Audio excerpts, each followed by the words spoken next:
At last we meet. I've heard much about you, your choices, your determination. Caradoc isn't easily impressed, but he was impressed with you. Few dare to seek the truths buried in Avalon's shadows. Fewer still make it this far. I was the first. Caradoc followed when my brethren burned and the tear opened. And now, here you are, a truly rare and joyful occasion. Oh, forgive my lack of manners. I am Orin, the last apprentice of Merlin, and the last archdruid of Avalon. I've carried the weight of this land's secrets longer than I care to admit. But names mean little.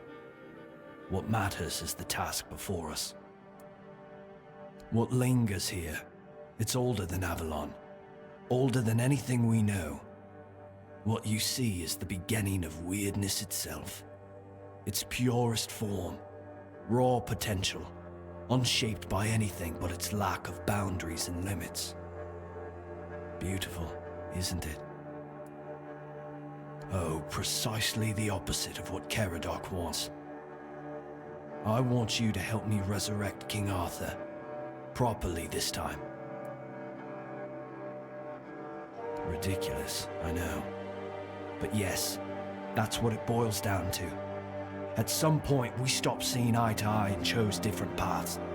Ultimately, though, both our paths led to you. Yes, please let me explain. By the end of his life, Arthur became obsessed with his legacy. He left mementos, artifacts that embodied the virtues he wanted Avalon to preserve. Excalibur, a symbol of loyalty and sacrifice. The crown of Pendragon, a beacon of courage and resilience. The shield of Palamedes, wisdom and independence. But Merlin and the others didn't believe that would be enough. The memory of war and the fragility of peace was still too fresh. So they acted. When the king died, his soul wasn't allowed to move on. It was shattered, bound to those artifacts. A clever solution, but ultimately flawed. They feared losing what Arthur represented more than losing Arthur himself. They thought the king's essence would endure if bound to his relics. You can't pick and choose with a soul, but that's exactly what Merlin did. He focused on 3 parts of Arthur: his strength, wisdom, and courage. He left out 2 pieces. One, tainted by the Four Dwellers' magic, was deemed too dangerous. The other was his humanity, the most fragile part. Merlin thought compassion and doubt were weaknesses, unfit for a king. Without them, Arthur became hollow. A king with power, but no heart. That way, Avalon's greatest failure was born. I tried, and I found his humanity. It's here, bound, kept safe. But the Four Dwellers' aspects was left to drift, untethered between worlds. Finding it needed more than magic. It needed someone like you. The horrors you endured on that island gave you something no one else has. You can move through the weirdness, touch it, and return whole. That's why you found the king's soul, bound it to yourself, and came back.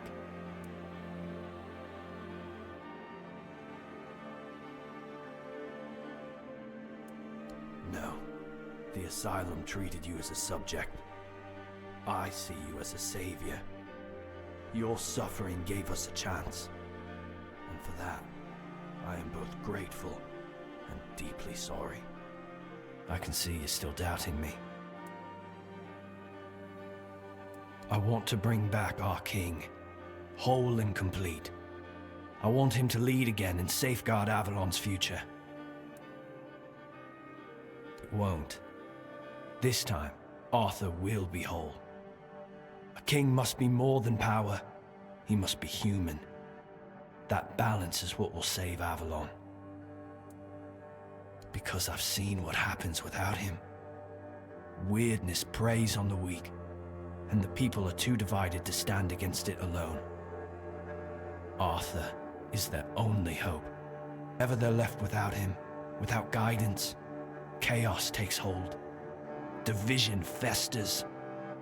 You've seen it during your journeys. If things continue this way, Avalon will tear itself apart long before weirdness finishes the job.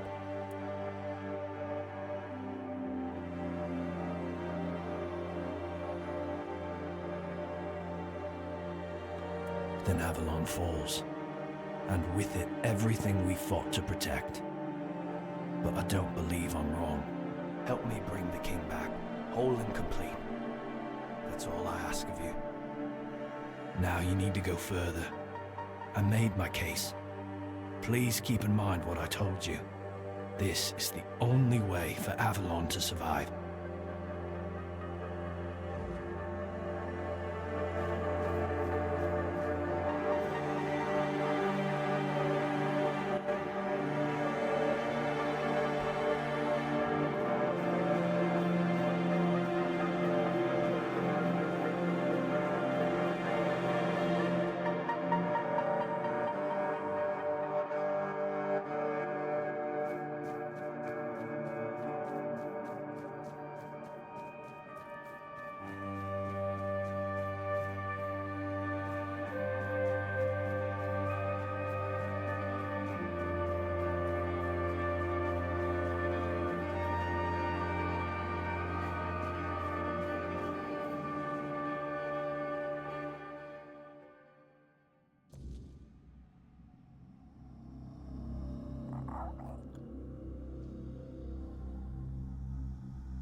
I was there when it all began, when Arthur first set foot on Avalon.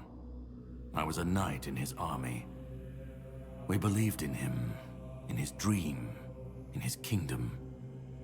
And for a while, it was glorious. Every battle felt like a step closer to peace. Every sacrifice justified by the dream we shared. But then came the cost. The war crimes, the impossible decisions, the massacres, slaughters, and irrational cruelty. We turned from knights into butchers, all because his dream demanded it of us. At first I told myself it was necessary, that it was the price of building something great. But the longer it went on, the harder it was to believe. That's when I realized Arthur wasn't a god, a savior, or a king. He was just another man, no different from the rest of us. And no man should have the power to demand such sacrifices. But do you understand why I want it so much? I'd like to believe that after 600 years I've moved past pettiness. You need to understand that people thought, and still think, that he was more than human. But he wasn't. He made mistakes, just like any man. And the cost of those mistakes was always paid for by others. I've seen what happens when people cling to kings and myths. They wait, they follow. They waste their lives on promises that never meant anything. But that's not my problem. I'm not here to fix Avalon or to free anyone. What comes after doesn't matter. Let it all burn. Let it rot. Let it rebuild. I won't be here to see it.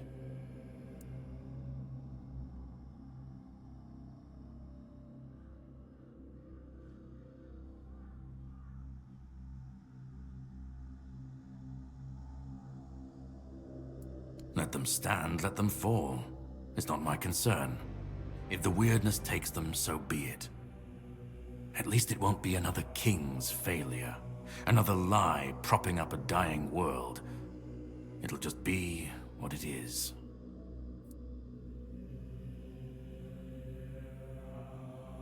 Call it chaos, call it freedom, I don't care. Let them rise, let them fall.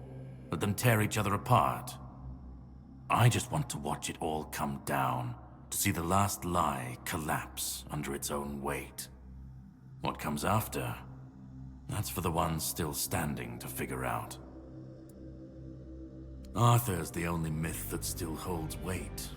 And when he's gone, the rest will rot with him. A puppet king, another empty throne, none of it will last. Maybe they'll keep pretending for a while, maybe they won't.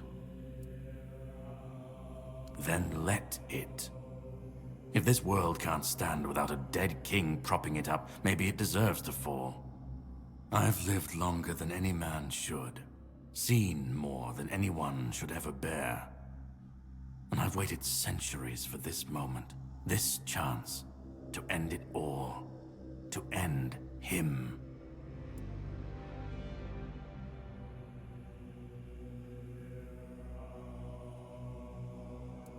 Arthur isn't Avalon's hope.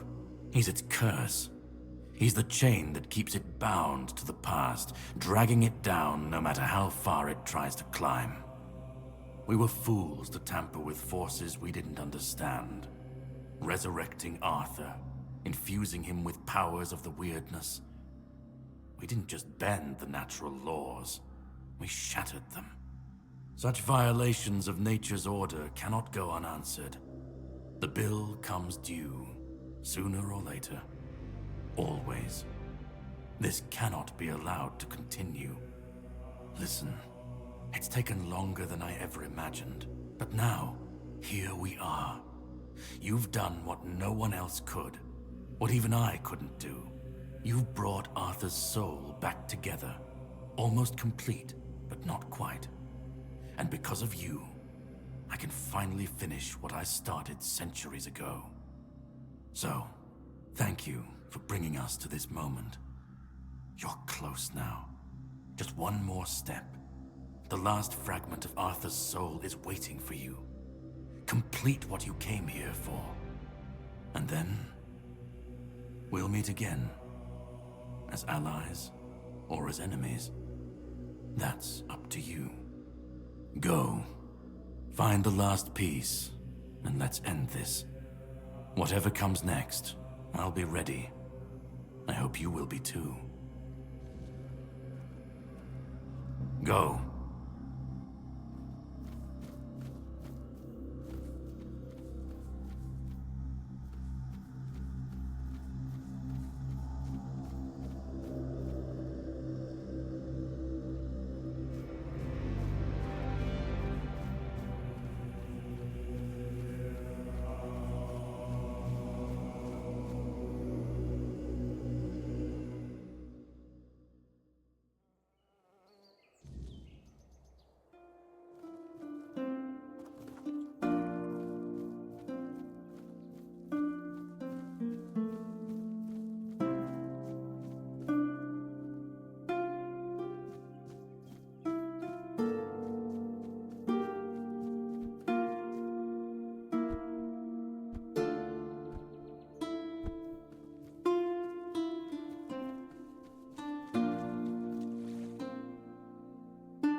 You've come. The one who carries what's left of me. Please, don't come any closer. Don't force me to think about coming back again. Just let me finally die. Because I've had enough. Enough of being torn apart and stitched back together. Enough of being used, shaped, and forced to be something I'm not. Do you know what it is like to be a king of nothing? To see the people you swore to protect suffer because of your choices? Or worse, in your name. I've seen towns burnt to the ground, families destroyed, all because someone thought it would serve the greater good. And they called it loyalty. They called it justice. I've been dragged through every dream, every lie they've built around me. And I'm tired. Tired of the weight, of the expectations, of all of it. And most of all, I'm tired of failing.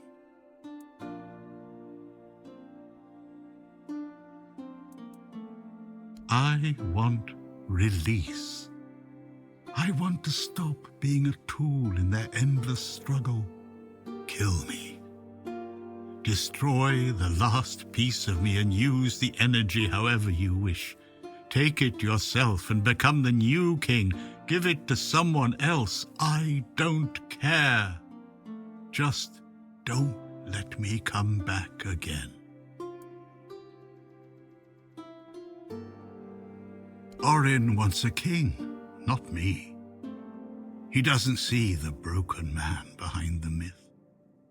He sees a symbol, a weapon to wield against the weirdness.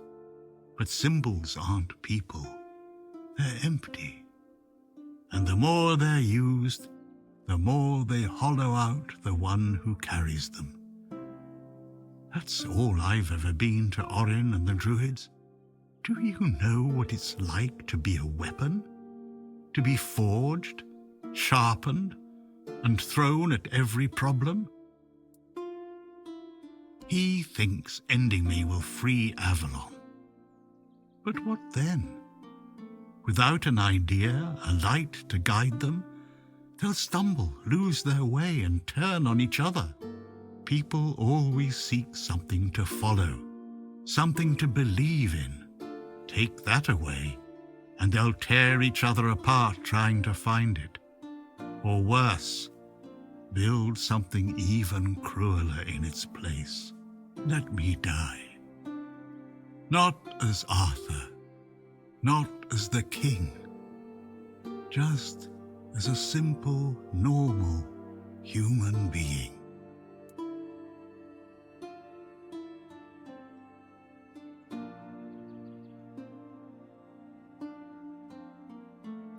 I don't care. Do you know how freeing that is, to finally not care what happens next? Whether Orin gets his king or Caradoc gets his ruin? To not feel the burden of all my failures? To not see my memory tarnished, my plans, goals, and ambitions dragged through the mud? To not see the suffering my name causes? No more deaths in my shadow. No more kingdoms built on my bones. Isn't that what you've been doing all along? Carrying what's left of him? You've already taken up the humanity I was meant to represent. Doesn't that prove Arthur doesn't need me anymore? Another way? There's always another way, isn't there? Another cycle, another resurrection, another lie to keep the world spinning. But please, not for me. Not anymore. I've had enough. I don't want another chance. I want this to be over. Do what you think is right. That's all I can tell you, because whatever you decide, it will finally be your choice, not mine, not theirs. And that's the only thing I've ever wanted. You hold the choice. I don't care who you side with. Orin, Caradoc, or no one at all. You have all of my soul. Use it. Take it for yourself. Or give it to someone else. I don't even want to know. Do what you will with it. Just let me go. Let me finally rest. Let me die. Please.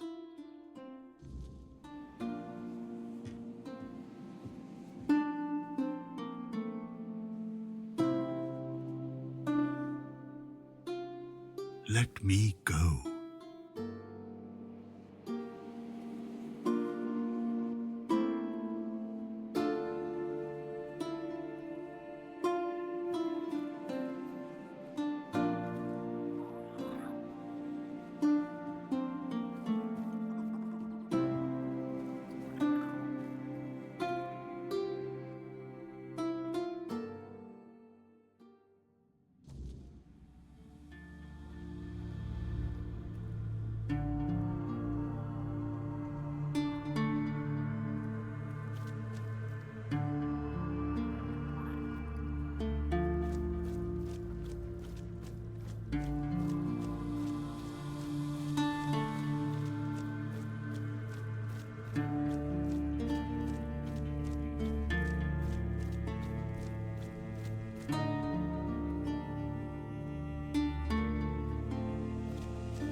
Help me bring the king back. Now, I made my this is...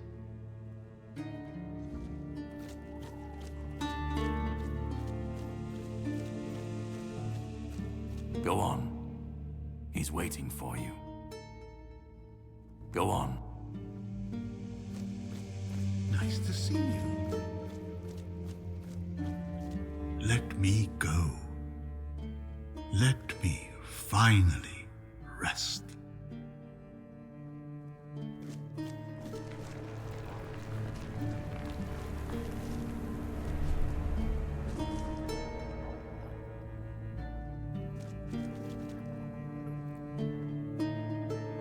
You carried a dying king across the bones of a dying world. Now you stand before what started it all. An idea. I am the reason there must be an ending. I do not guide. I do not judge. I exist so that something can be chosen. I do not offer meaning. I require that one be made. You have brought all things to their conclusion. Now, decide what must remain. Choose, and let the shape of the world follow.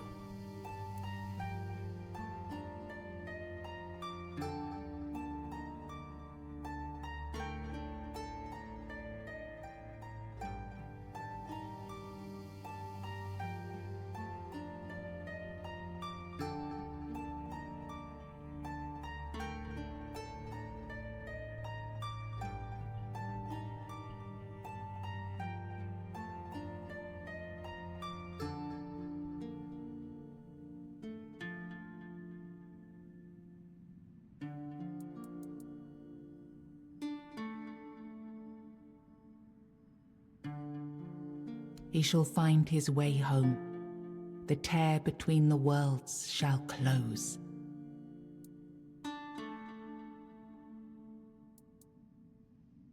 You will be seen.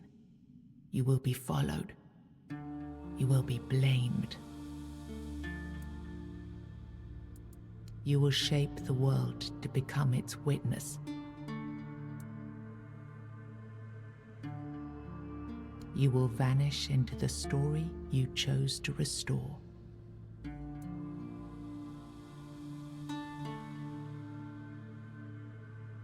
You will break the frame, and what follows will not remember you.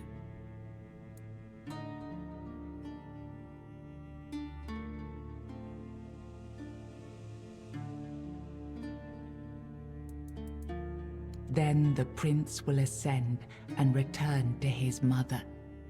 The heart shall cease its bleeding. Through his ascension, the weirdness will be tamed. No, I won't let this happen. Not again.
You uncovered the truth buried in the weirdness and used it to return Arthur to where he truly belonged, ending the cycle and securing Avalon's future.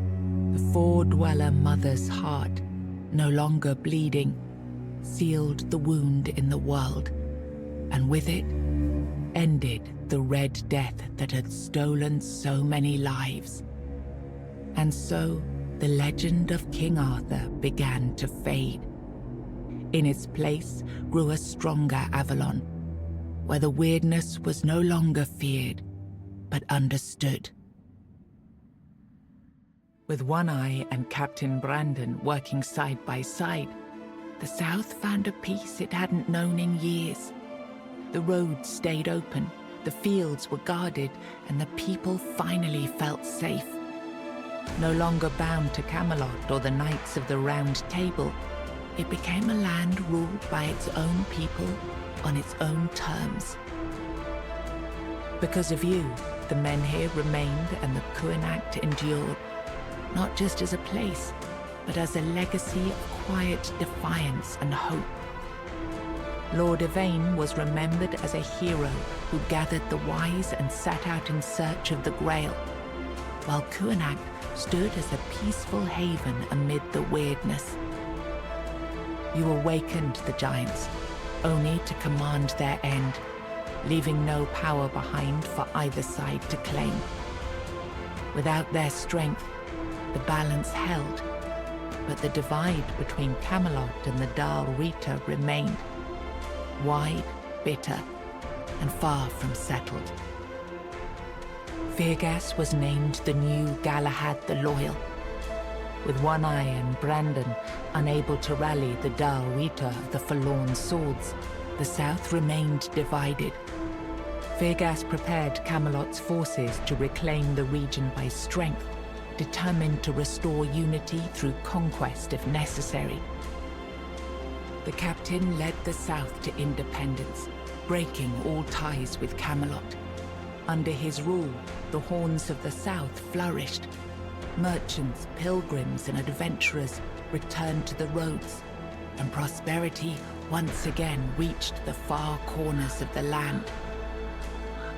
One Eye ruled the South with the Horns of the South at his side. The Dal Rita, the Forlorn Swords, remained divided, leaving the South strong but isolated. Without wider unity, his rule endured for a time. The future beyond his leadership remained uncertain. Nianta left Kuanacht with Yvain, and her fate remained unknown. Yet among the people she once served, tales of her devotion and courage endured, and her name was remembered with respect. Magot left Kuanacht alongside Yvain, surprising many who had long considered him harmless and weak. His fate remained unknown, but in time, the people spoke proudly of the last druid, claiming him as one of their own. Eothra left Kuanacht alongside Yvain, despite concerns about his age. His fate remained unknown, but the people admired him for finding purpose at the end of his life and spoke of him with lasting respect. Fabius and Neil disappeared from the Red Church's reach, but their life together soon unraveled. With no child and no cause to unite them, they parted ways, and Fabius faded into obscurity. Ailey turned to the merchants for support, and for a time the hospital prospered. But when they began charging patients for care, she walked away and opened her own small practice, refusing to serve profit over healing. With Helmi as the new matron, the Volker returned to their former glory with renewed ferocity, their berserkers filled with an aggression that stirred quiet fear among the other tribes. Among the united tribes of the Dal Rita, the Volker were treated with equal parts awe and mistrust, seeming to teeter closer and closer to madness. Ingui turned away from the eternal sleep, choosing life over dreams. In time, she began to rebuild the Thoid among the living, planting the first seeds of a new future for her scattered people. Under Stronar's leadership, the Ulfra found new strength. He rebuilt the tribe and reunited them with the rest of the Dal Rita, restoring their place among the tribes of the Forlorn Swords. Following Galerna's path, the Sven clung to the old ways, their faith sustained by the Stagfather's living presence within the unrealm of the hunt. They turned inward, shunning outsiders, and deepened their devotion to the blood-stained rites of their ancestors.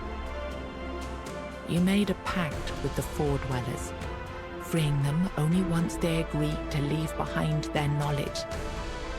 One was lost to madness, but another fulfilled the promise, placing a stone woven with the song at the feet of the Stone Wardens. Through it, the craft survived into a new age.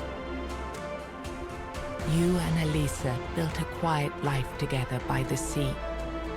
Far from Avalon's struggles, you lived in peace, and for once no legend was written, only days shared in contentment. After returning to Camelot, Killian lived quietly for a time. When he vanished, few asked questions. Unsettling rumors had always followed him, and most preferred not to remember. O Queen Cinnamon Sage never forgot the bond he shared with you. Proud of the path you chose, he built a small shop near your grave, and in quiet moments, still spoke to you as he once did. A friend loyal beyond the bounds of life.